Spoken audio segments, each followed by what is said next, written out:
Hey everyone, it's Cindy Lawrence. I'm here today with another Copic coloring video using Whimsy Stamps Lamb Hugs image.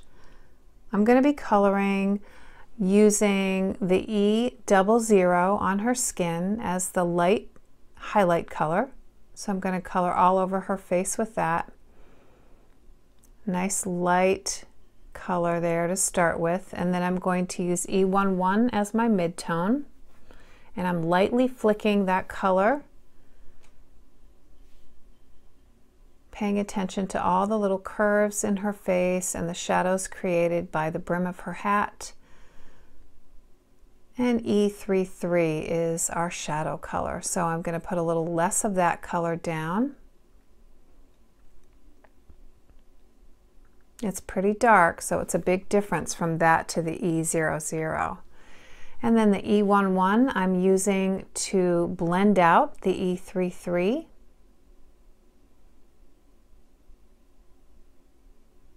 That's our mid-tone color again, just kind of baby stepping my way back through those colors. And then the E00 one more time, right where it meets that E11, and just soften any lines that were created. Remember, the more times you go over it, the darker it's going to be. So now I have E93. That's my favorite rosy cheek color. It's got a nice peachy color to it. It's not too pink. And I'm going to blend out the edges of that with my E00. And then I remembered she has hands. So I'm going to color the hands with those same colors, starting with the E00. Adding my mid-tone E11, mostly to the bottom of the hands, some of the curves, a little bit of E33 there as well. And then I will come back and I will blend. So here I'm just softening any lines that were created with my E00. Once the skin's done, I'm going to go ahead and color her hair. And I decided I wanted her to be a redhead today, kind of an auburn red hair. So I'm going to start with YR14 as my base color. Now when I do hair, especially hair that's more straight, I'm using more of the tip of my brush. So that's why I'm holding my marker a little more straight up and down for this part. I'm making some streaks. Streaks are good if you're doing straight hair. We pay good money for streaks, right? So we want to have them show. Don't blend them out. So now I'm coming in with my middle color, my YR18. This one's a lot more orange than the first one. It's a deeper color. And I'm just leaving some highlight areas where that first color was, but I'm adding quite a bit of this color. This is really the main color of her hair. And now for my shadow color, I'm going to come in with E09 and add a nice bit of dark shading there. And that's a pretty good jump, and you might think, oh, that's weird, that's a brown color. But that's what takes this hair color combo from being neon bright orange to having more of an auburn look. So if you want a really bright redhead, you would probably not add such a brown shadow color, but this really turns it more auburn. So I'm just paying attention to all those little sections of hair. It's going to be a little darker there on that right side because it's underneath her hat. It'll be shaded by her hat. Now I'm not going to blend, but I did go back with my lighter colors, my YR14, and just add a little bit more of that. I had left a little too much space the first time, so I wanted to add a little bit more. And now I have my YR18, and I'm doing the same thing, adding a couple of additional irregular streaks in there. Just giving that hair a little bit more dimension. And I did leave that space for her little hair tie at the end there to be a color. Now I'm going to color her hat. I started with B32 as my base color, and I'm giving that a nice coat so that it's very smooth. So you want to put this down a little bit heavy until you don't see any lines.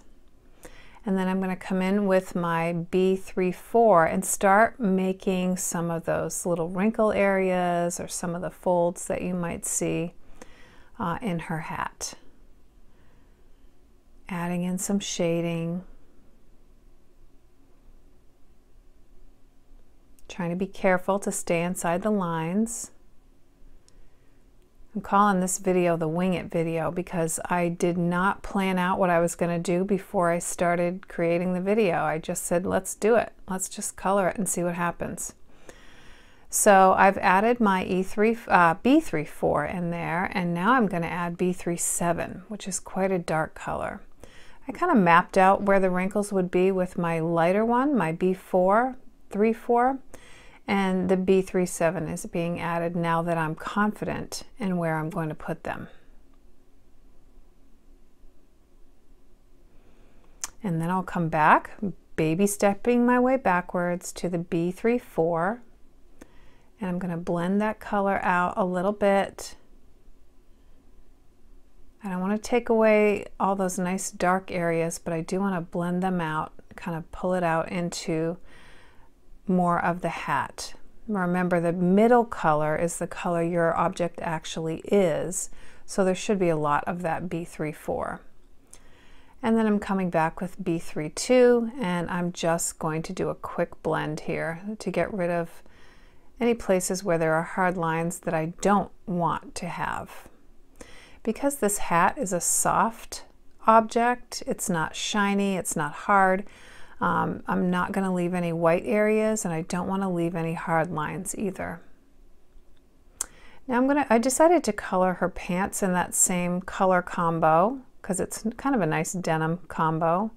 A lot of times I use B9s, that B9 family for denim. I thought I would do the B3s this time. They're a little bit of a brighter, not quite as gray as the B9s. So again, giving it a good smooth base coat of that B32. And then I'm going to come in with my B34 and again mapping out where I'm going to put any little wrinkles, any little kind of folds there, because these pants are not just hanging smooth as can be. They've got folds and they've got wrinkles. And of course, shadows. Shadows are important as well. You want to add them to that left side again, just like I've been doing from the time I started coloring the skin. The shadows are mostly on the left side. And then also adding some to the right side as well, but not quite as much. One thing I hate to see when someone does legs is both sides are evenly shaded and there's a highlight right straight down the middle. I suppose it could happen, but it's not as likely, and it doesn't look very natural to me. I always add a little extra to one side. So right now I'm still just kind of mapping out where my shadows and wrinkles are going to be. And then I'm just doing a little bit of blending before it gets a chance to dry too much. And then I'll go in with my darker color, my B37, and now I'm really going to reinforce where those wrinkles are. Just deepening those shadow areas, deepening those wrinkles. Once I'm confident where they're going to be, then I can really add that nice deep color.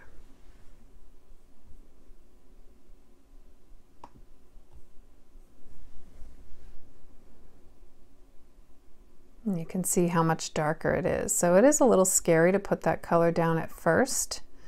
So I always recommend kind of mapping it out with a lighter color before you jump in with the dark one.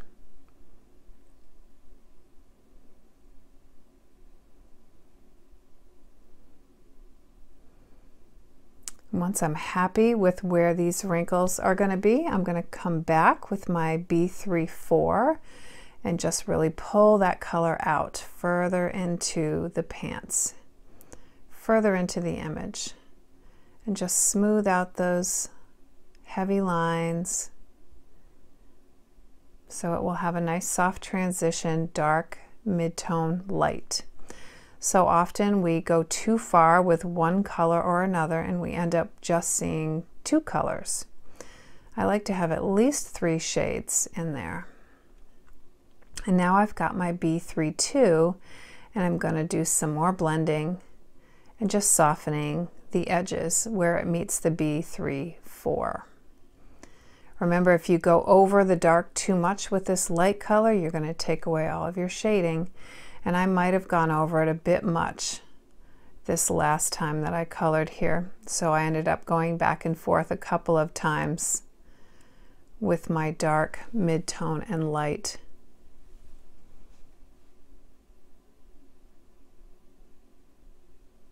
So here I've come in and I'm adding some more dark shading in there. And I'm blending with the edges. And if you're working while it's wet, it blends very easily.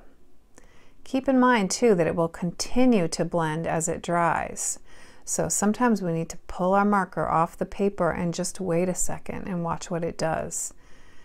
Because we can overwork, which I have a tendency to do.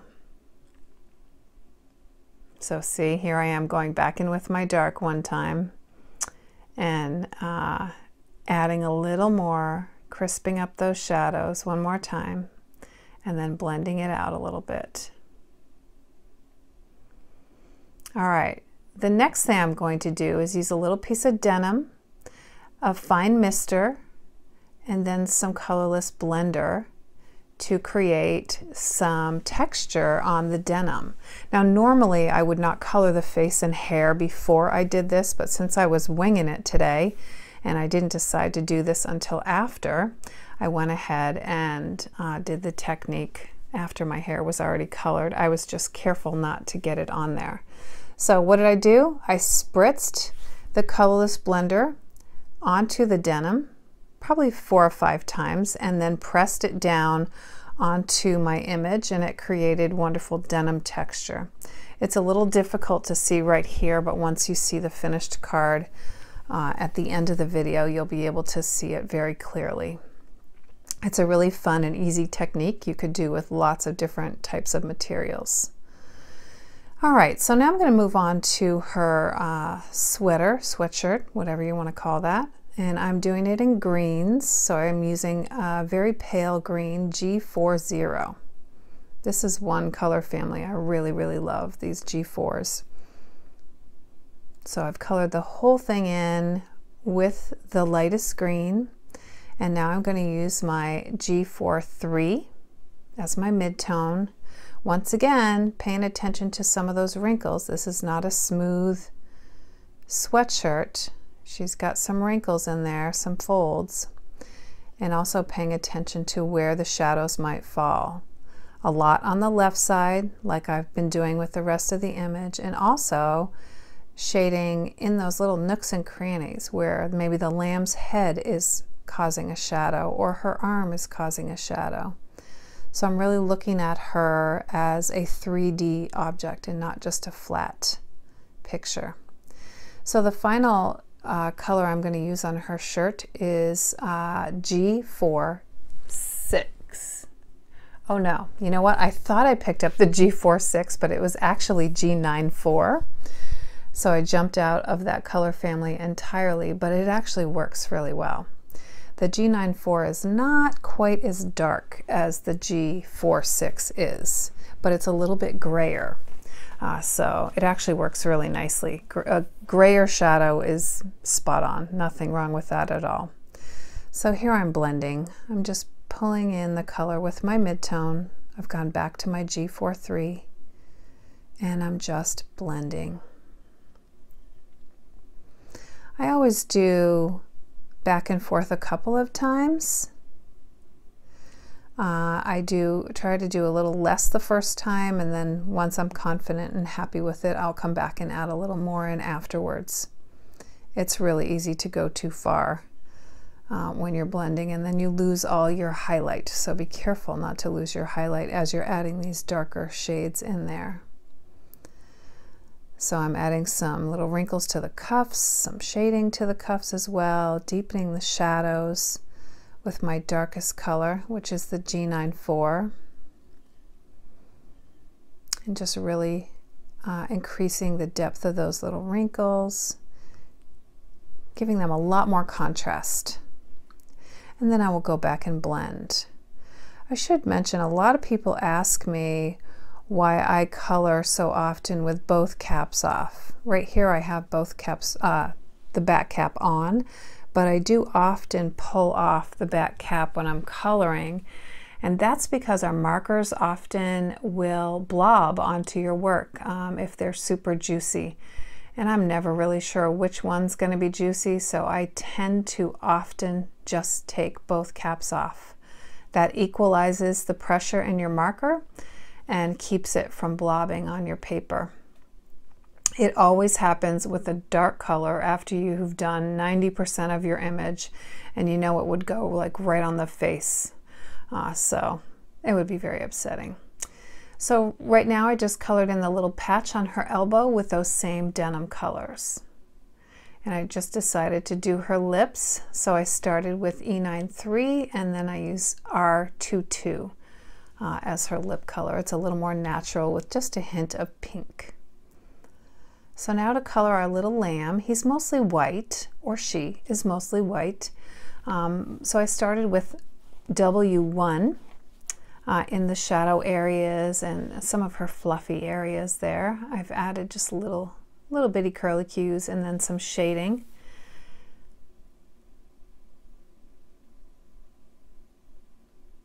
And then I will do the same thing with the little bit of shirt that's peeking out below her sweatshirt and the collar on that as well. Anything that's white, I did a little bit of W1 on. Now I've come in with my W3 and I'm deepening some of those shadow areas so they stand out a little bit more.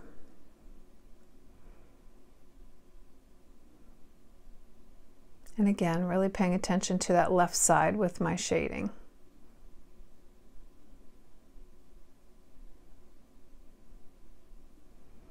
Once I have that down, I've got my 0 and I am just softening the edge where the W1 meets the white. So we don't see any hard lines there.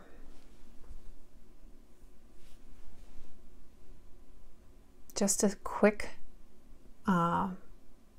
blend with my 0. If you don't have a colorless blender, you need one or 3 and a big bottle of refill as well. So I'm just blending that out, softening the edges a little bit. And then I found a couple areas where I might have gone outside the lines a bit. So I'm going to come in with my blender and just lightly touch where the outside the lines ink is and let it dry, and then I can come back to it again at a later date. So here I've just come in with a little bit more of the warm gray, the W1, where there are folds, and then I decided to color her little sneakers in with the W1 also, leaving the sole white. And I've added some W3 here as the shadow color. I just kept them really light and simple, just those 2 colors. Now for these little poppy flowers there, I decided to do them in orange tones. So I've started with my Y0, I honestly don't remember which one I used, 04? I think so. And then I used the YR18 for my shadow color there. And then I added a little pop of red at the end, but right now I'm just blending with my YR04.